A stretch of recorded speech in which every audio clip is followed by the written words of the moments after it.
So are there any other questions or comments from the floor or from the panelists? Now is, if not, I would like to thank,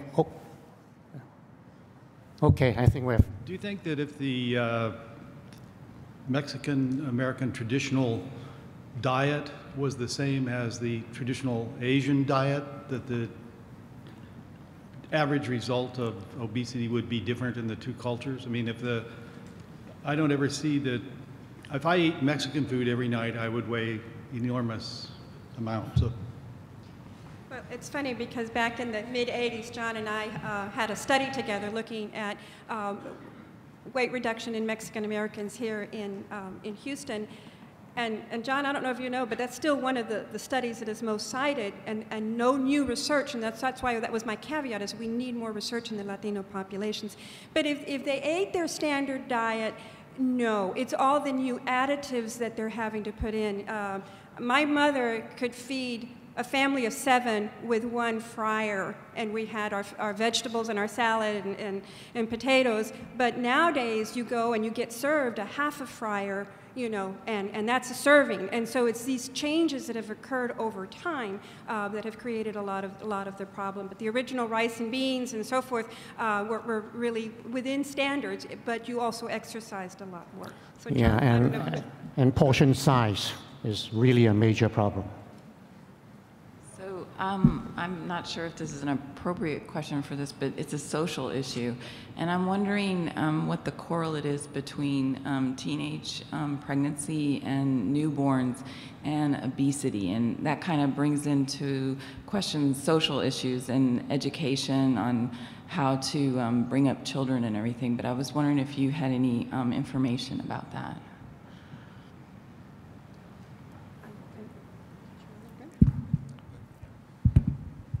You know, I'm not sure there's something unique about teenage pregnancy that's different from pregnancy, you know, later. That is, there's a lot of weight gain in many people after pregnancy. If you enter pregnancy obese, your child are more likely to be obese. I'm not sure there's really a fundamental difference.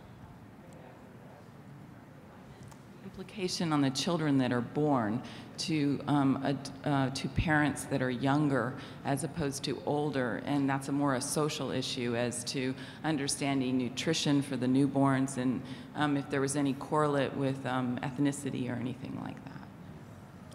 Well, there's a lot of information that women who become pregnant, you know, in teenage life don't have the same knowledge base, for example, or even behavior base that those who become pregnant at a more mature age. Yes. So is there any kind of program for addressing that problem specifically? Statewide and stuff, I would defer to Diana or something.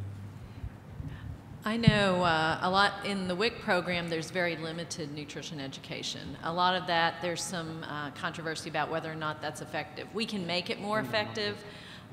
So that's one issue.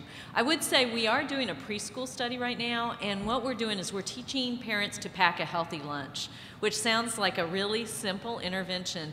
But what we find is it's pretty much across the board. People have lost track of what a healthy menu looks like. They model it after restaurant and fast food. They don't know how to cook. They don't have a lot of variety in their diets in terms of fruits and vegetables. So I would say rather than focusing on any one group, it's something we need to look at across the population about getting this knowledge back. And we also need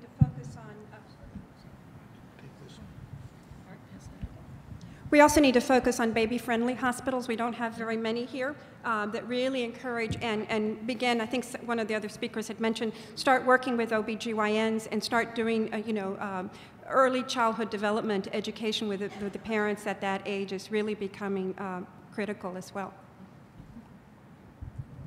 I guess to me, the generic part of this question is that there's a real public health issue on the health of young girls becoming adult women.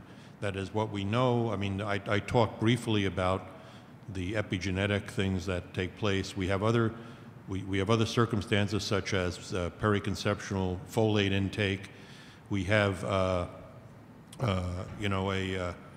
The whole issue of, for example, the effect of dioxins on, the next generation. I mean, you accumulate all the dioxins, as a child if you become fat. They're all stored in your fat. So that children who are obese when they enter pregnancy enter with a much larger dioxin burden that they give to their children if they breastfeed, for instance. So this is a very fundamental issue of ensuring the health of girls as they grow up and become into the childbearing age. If there are no more questions or comments, I would like to now thank all the panelists